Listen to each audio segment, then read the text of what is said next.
Listo, está grabando.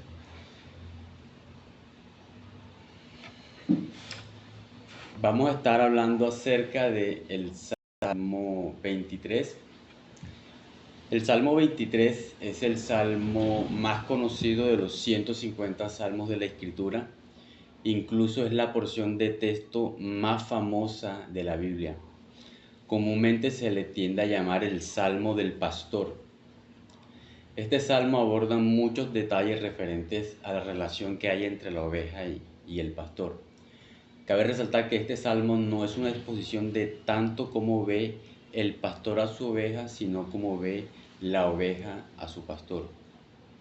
Tanto así que algunos comentaristas consultados alternativamente llaman a este salmo el salmo de la oveja. Algunos consideran que este salmo fue escrito mientras David huía de Absalón y que tuvo que exiliarse fuera de Jerusalén. En este sentido, por la progresión de temas, se sabe que en el Salmo 22, como lo estudiamos antes, vemos a David gritar, Dios mío, ¿por qué me has desamparado? Mientras que en el 25 lo vemos decir, mírame y ten misericordia de mí porque estoy afligido. Quiere decir que el Salmo 23 es, por así decirlo, un oasis, un momento de refrigerio en medio de la angustia que pudo haber experimentado el rey David. Así que, de la forma como está presentado el Salmo, puedo decir que en este Salmo David presenta a Dios de tres maneras. Lo presenta, número uno, como un pastor, lo presenta como un acompañante y lo presenta como un anfitrión. Veamos cómo lo presenta de la primera forma, es decir, como un pastor. Voy a estar leyendo para ustedes el Salmo 23, versículo 1 al 3.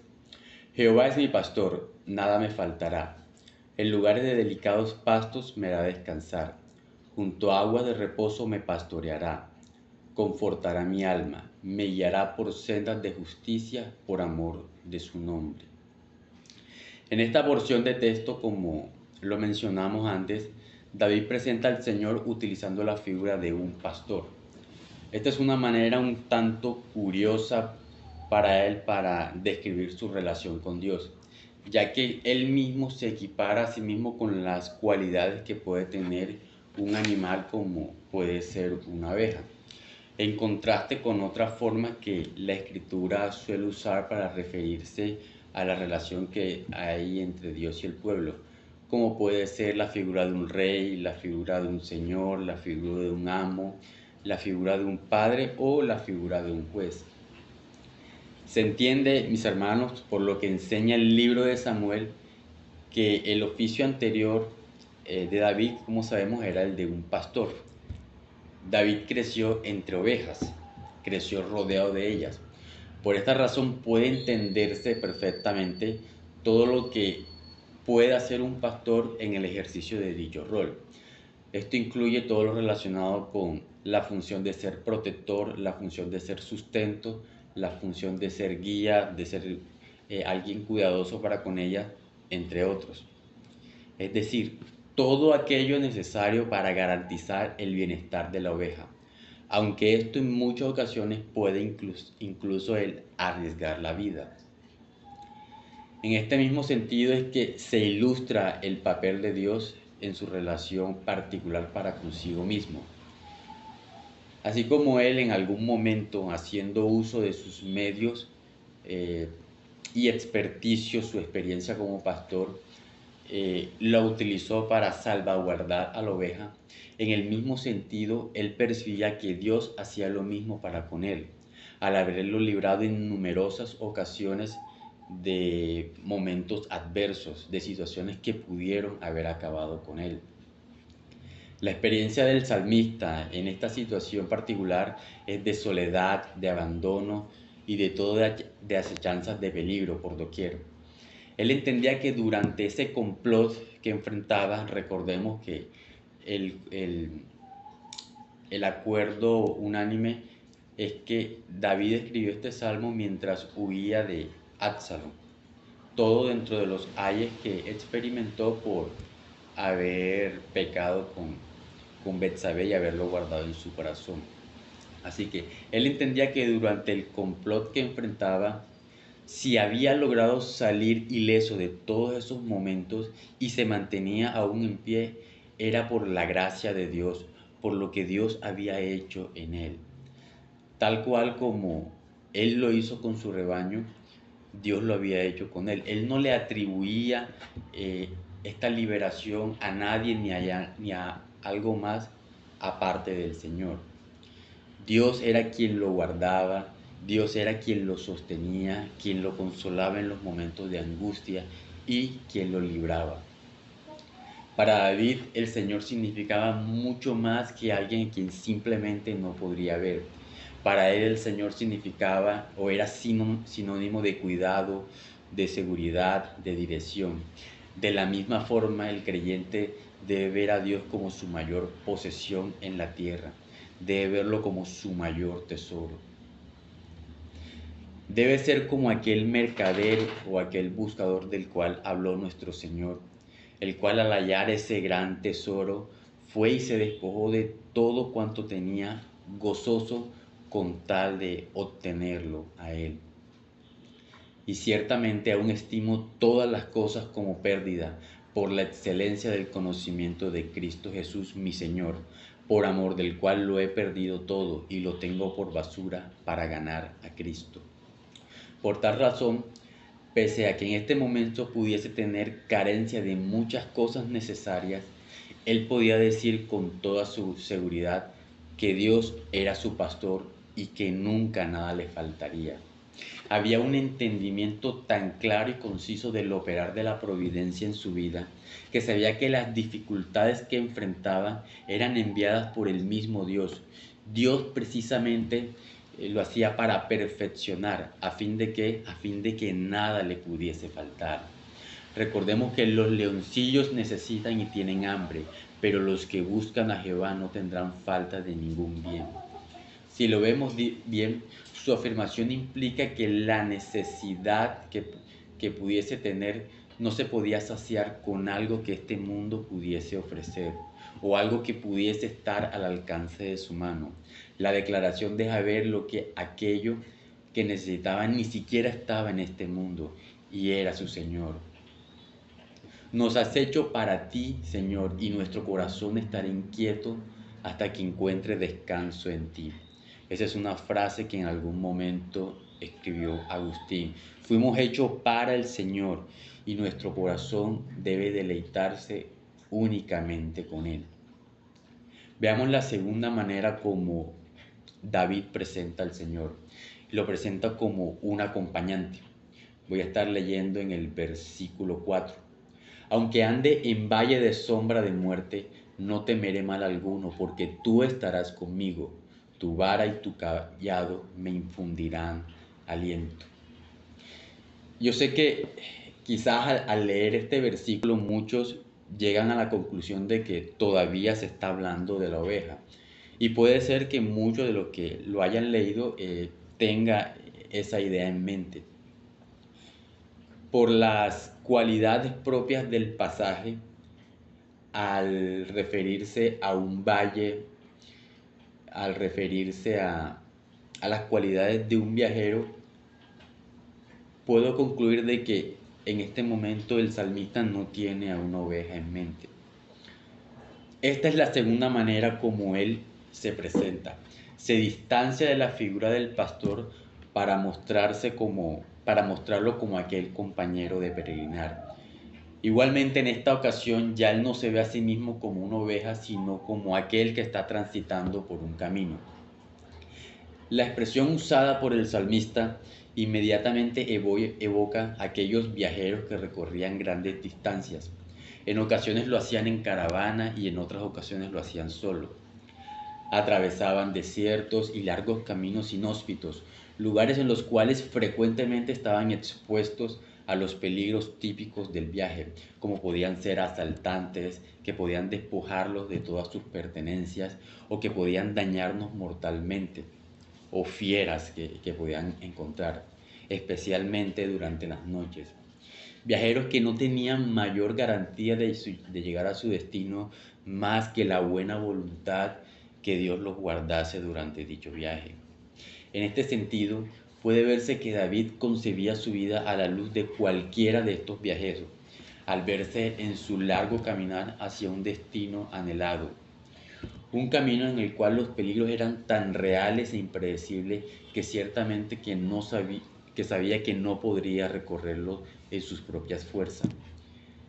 Pese a todo esto, estaba seguro que contaba con el favor y la compañía del Señor con él en todo momento. No importa de qué peligro se tratase. Mira la exclamación del versículo 4. Tu vara y tu cayado me infundirán aliento. La vara era un garrote para luchar fuertemente contra las amenazas. También era un instrumento que se utilizaba en el viaje para apoyarse. El salmista sabía que Dios no solo iba junto a él como acompañante, sino como aquel que lo libraba de todos los peligros que surgiesen en el camino. Al ver el cayado, recordaría que el Señor era quien peleaba sus batallas y que iba delante de él como poderoso gigante. Y sabrá toda esta congregación que Jehová nos salva con espada y con lanza, porque de Jehová es la batalla. Vemos que el salmista menciona la figura de un valle. Un valle, por recordar el concepto geográfico, es una zona, una depresión de tierras extensa, plana, delimitada por montañas.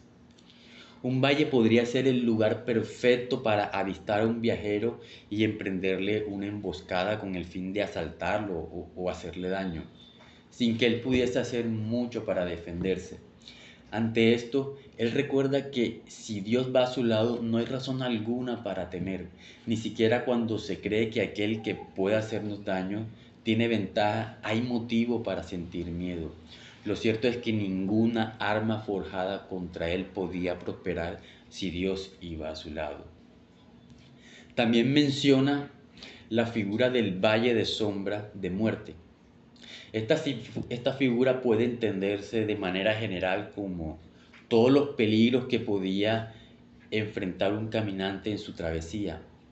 Sin embargo, mis amados, creo que el salmista lo que tiene en mente es la muerte física.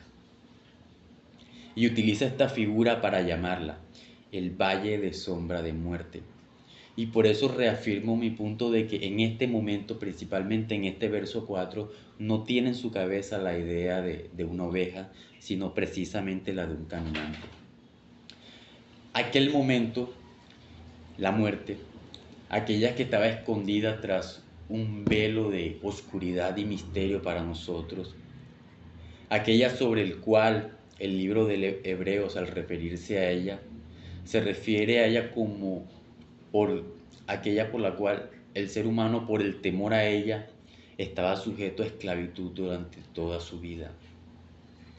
De manera que al momento de enfrentar ese postrer enemigo, la esperanza del salmista brilla aún más cuando confiesa que aún en ese duro momento estaría el Señor con él, cuando diese su último suspiro en su lecho, cuando tuviese que atravesar el umbral desconocido de la muerte, lo haría de la mano del Señor. Porque yo sé a quién he creído y estoy convencido de que Él es poderoso para guardar mi depósito para aquel día. Recordemos que el salmista era inspirado por Dios y el salmista sabía que lo que podía temer no era lo que podría ocurrir en este mundo. Lo que podía temer era lo que podría hacer el Señor en contra de él, como le enseña Lucas 12:48. No temáis a los que matan el cuerpo, no temáis a los que matan el cuerpo, sino temed a aquel que tiene el poder para arrojarlos en el infierno, enseña la Escritura. Mi hermano, todo aquel que haya puesto su confianza en Él no tiene razón alguna para temer a cualquier cosa que pueda maquinar el hombre. No debemos temer a ninguno de ellos. Al momento de expirar debemos recordar lo que enseñó el apóstol Pablo. Para mí el vivir es Cristo y el morir es ganancia. En ese duro momento de enfrentar esa etapa, el Señor promete estar con nosotros, tal como lo enseñó el rey David. Aunque ande en valle de sombras de muerte, no temerá mi corazón. Y finalmente, mis amados, en este salmo el Señor presenta a Dios como un anfitrión. Vamos a leer del versículo 5 al 7. Aderezas mesa delante de mí en presencia de mis angustiadores. Unges mi cabeza con aceite, mi copa está rebosando. Ciertamente el bien y la misericordia me seguirán todos los días de mi vida, y en la casa de Jehová moraré por largos días. Finalmente, mis amados, vemos que el salmista lo presenta de esta manera, como un gran anfitrión que lo recibe con un banquete, con un gran banquete. El hecho de que el Señor le sirva este banquete en presencia de sus enemigos implica más que todo vindicación. Por mucho tiempo David huyó de aquellos que buscaban hacerle daño, que buscaban matarlo, que buscaban humillarlo, mientras él no hacía otra cosa más que encomendar su causa ante Dios. Nunca tomó venganza con sus propias manos. De otra forma, sus enemigos, si él hubiese tomado venganza, no lo estuvieran observando mientras es agasado por el Señor con un gran banquete. Esto nos enseña que Dios es quien debe tratar con nuestros enemigos, no nosotros mismos. No seas vencido de lo malo, sino vence con el bien el mal. Así como Cristo fue vindicado ante su iglesia y ante el mundo, de igual manera su pueblo y todos aquellos que han sido perseguidos serán vindicados por el Señor, tal como lo expresa David en este pasaje. Analicemos adicionalmente algunas expresiones que aparecen relacionadas en el pasaje y que son posteriores a la vindicación. La primera de ellas es unges con cabeza mi aceite. Esta expresión en la jerga israelí significa complacencia. Posterior a esta vindicación, el pasaje está prometiendo de que él contaría con la complacencia del Señor en todo momento. Y es lo que dice la Biblia en relación al justo. El Señor está atento a las oraciones de los justos y sus oídos, sus ojos están sobre ellos. La otra expresión que aparece es la copa que rebosa. Implica abundancia, provisión. El Señor le daría todo lo que necesitase el salmista durante su peregrinar. Mas buscad primeramente el reino de Dios y su justicia, y las demás cosas os serán añadidas. El Señor estaba prometiendo que añadiría todo lo necesario para que él pudiese llegar a ese feliz término. Y también aparece la expresión, el bien y la misericordia que lo siguen. El Señor le promete gracia durante toda su vida. Y es exactamente lo que la Biblia nos dice. El creyente está en un estado de gracia. El Señor lo mira con ojos de misericordia. Ha alcanzado el favor del Señor. En el mismo sentido como lo diría Génesis al referirse a Noé. Y Noé halló gracia ante los ojos del Señor. La iglesia, el salmista, ha hallado gracia ante los ojos del Señor. Todas estas son bendiciones asociadas a la gracia. Y finalmente, mis amados hermanos, viene la cereza del Salmo. La última declaración, seguida de cuando dice que el bien y la misericordia seguirán al salmista, él confiesa que por el resto de su vida habitaría en la casa de Jehová. Mis amados, es una expresión que llama mucho la atención, ya que la casa de Jehová, en la que él dice en el versículo 6, lo leeré, unge mi cabeza con aceite, mi copa está rebosando, ciertamente el bien y la misericordia me seguirán todos los días de mi vida, y en la casa de Jehová moraré por largos días. La casa de Jehová era el título que se le otorgaba al templo, pero como bien sabemos, para este momento David no había construido el templo. De hecho, el Señor le había dicho que él no lo construiría, sino que lo haría su hijo Salomón. y su hijo Salomón sería rey cuando ya él muriese. Entonces, mis amados hermanos, ¿a qué se está refiriendo David? Asombrosamente inspirado por Dios, deja ver que su existencia no estaba circunscrita a este siglo. No se estaba refiriendo al templo que construiría Salomón, al templo físico. Y que luego de que llegara ese momento del cual él se refiere, de seguir el camino de todos los hombres, es decir, a morir, él indudablemente iría a la presencia del Señor. Y a esto es con lo que se refiere con la expresión en la casa de Jehová. A la presencia del Señor lo llama de esta manera, porque entiende que será el momento en que él íntimamente morará con el Señor para siempre. Se parece, mis amados, tanto a las palabras de Pablo en el capítulo 5 de 2 de Corintios, porque sabemos que si nuestra morada terrestre, este tabernáculo, se deshiciere, tenemos de Dios un edificio, una casa no hecha de manos, eterna en los cielos, y por eso también gemimos, deseando ser revestidos de aquella nuestra habitación celestial. El salmista no había leído este pasaje, pero ciertamente, mis amados hermanos, creo que coincidían tanto el apóstol Pablo al decir la habitación celestial como él al decir la casa de Jehová.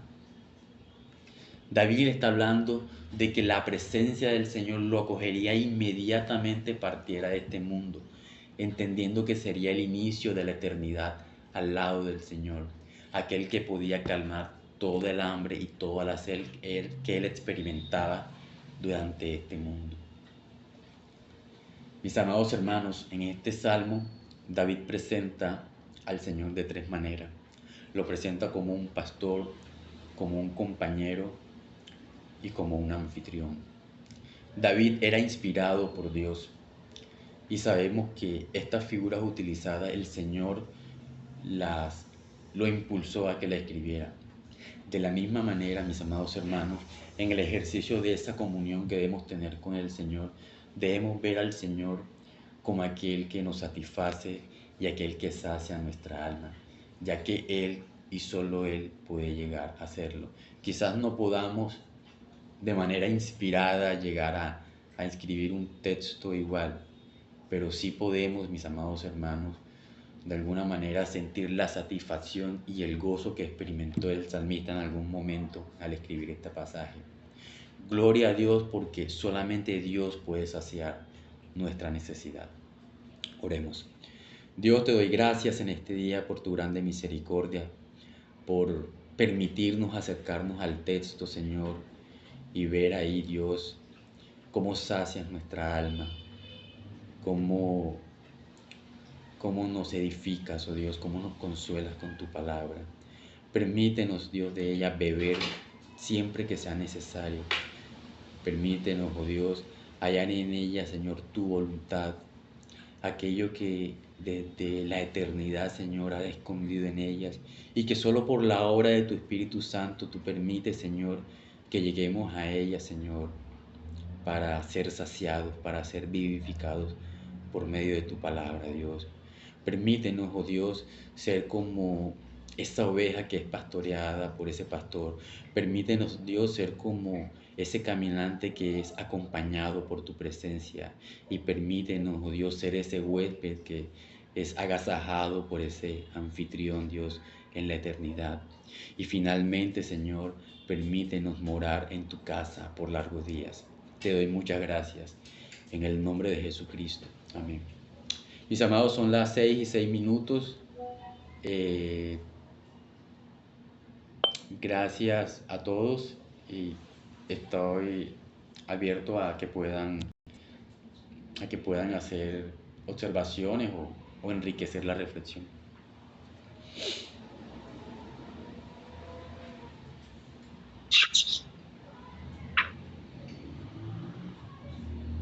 Muchas gracias, Arnold, por recordarnos nuestra posición y la posición de nuestro Señor al guiarnos.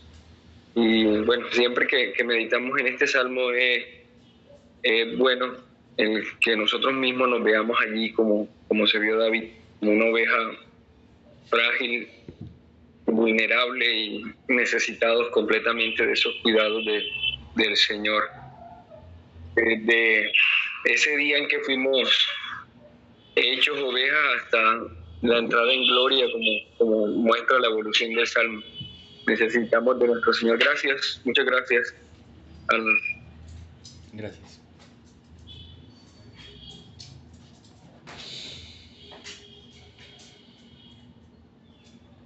Bien, mis hermanos, que tengan un feliz día entonces, que la gracia del Señor les acompañe el día de hoy, estén guardados por Él. Amén, un abrazo para todos. Gracias, Arnold. Gracias.